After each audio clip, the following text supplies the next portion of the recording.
asked us in the problem, it gave us the mean of 64.5, and it gave us the standard deviation. And then it asked us to estimate the percent that were between 64.5 and 69.7.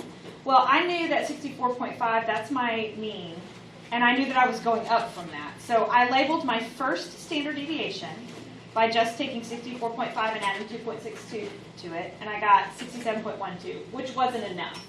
So I went one more standard deviation, and that did give me 69.74. And so that meant I had two standard deviations. So if I look at my chart, two standard deviations to the right is 34% plus 13.5%.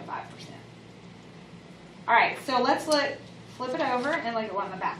It's the same problems. So we still have the same mean, which was 64.5.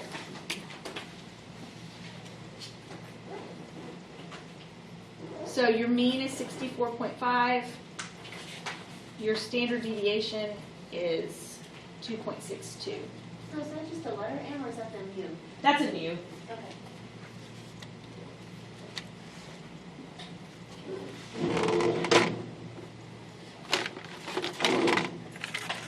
All right, so this time they want us to estimate the percent of girls whose heights are between 59.26 and 64.5. Well, 64.5 is my mean, and 59.26 is below my mean, which means I know that I'm going down standard deviations. So I'm going to go ahead and label the first standard deviation to the left.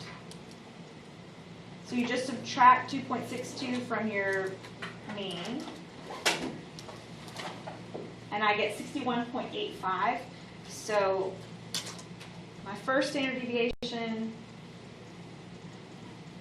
I'm going to put some lines on here. All right, so my first standard deviation, this would be 61.85 inches. But that's not far enough down because I asked for 59.26, so I'm going to subtract another standard deviation, and I get 59.2.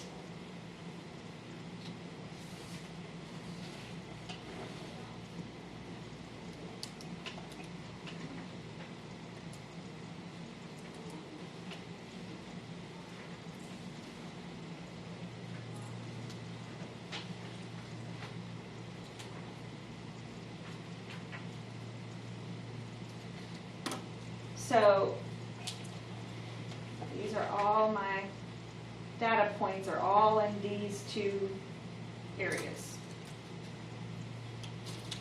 Which means, according to empirical rule, that is one standard deviation over is 34%, and the second standard deviation is 13.5%.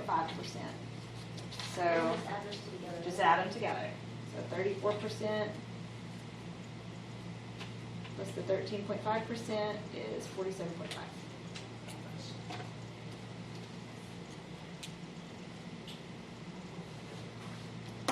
And since this is all the same problem, once you've labeled your standard deviations, they're the same because this is all representing the same situation. So I can just go in and put my same standard deviation, my mean, and then all of my measurements are all the same that we've already measured. So I know this one is 61.85, and the next one is 59.26, and 67.12.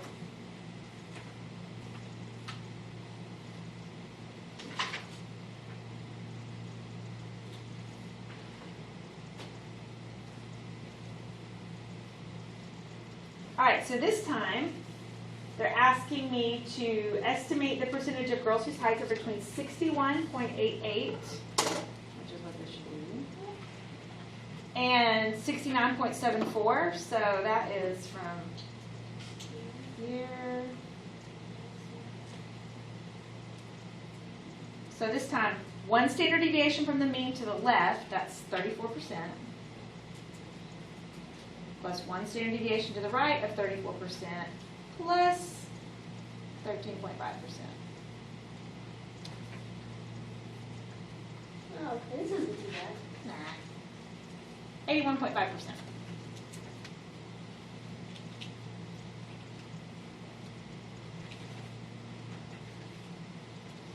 All right. Now they want us to go between 59.26 and 69.74. which means we're just adding this one more little piece. So we're going all the way from here to here. Well, that's the 95.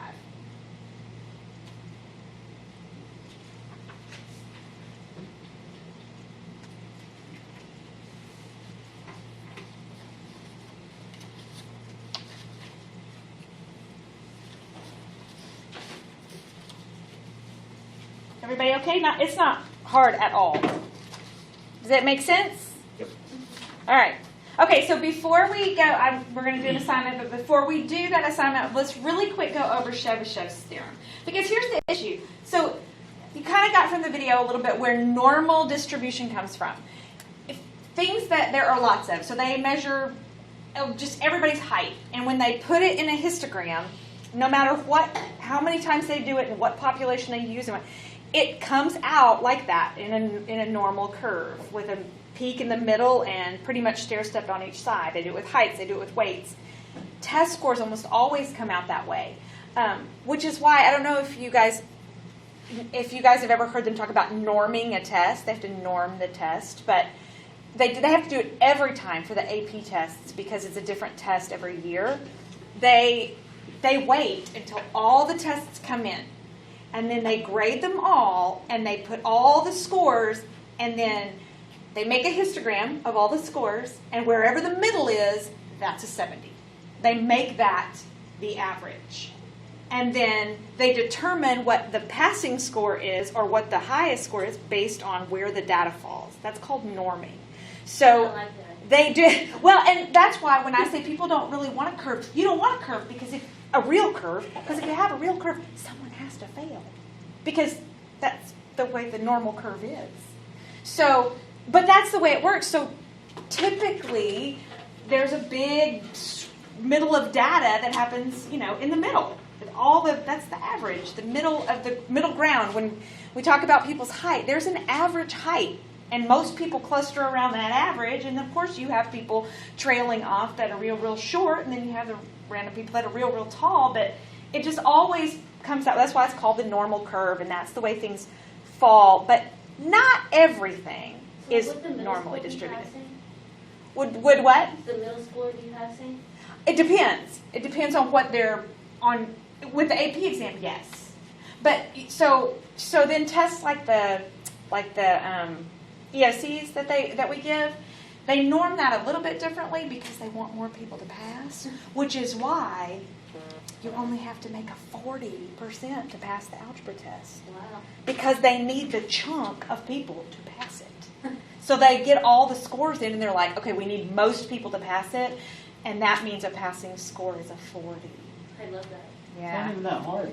No, it's not at all. Isn't that terrible? but anyway, it's kind of embarrassing, especially when you're a statistics teacher and you really understand what that means. They did. It's kind of sad, but that's how they do it, just to make it look better. That's sad. That's true. But not everything does fall under a normal distribution. So when it doesn't, we have to have another way to do things, and you'll see in a few weeks. Not everything, obviously, these came out so nice and perfect. They asked us to perfectly use 61.88, which just happened to be exactly one standard. Obviously, it's not always going to come out that way. And that's okay because we have formulas to do the rest, which we'll get to in a few weeks. But what do we do when it's not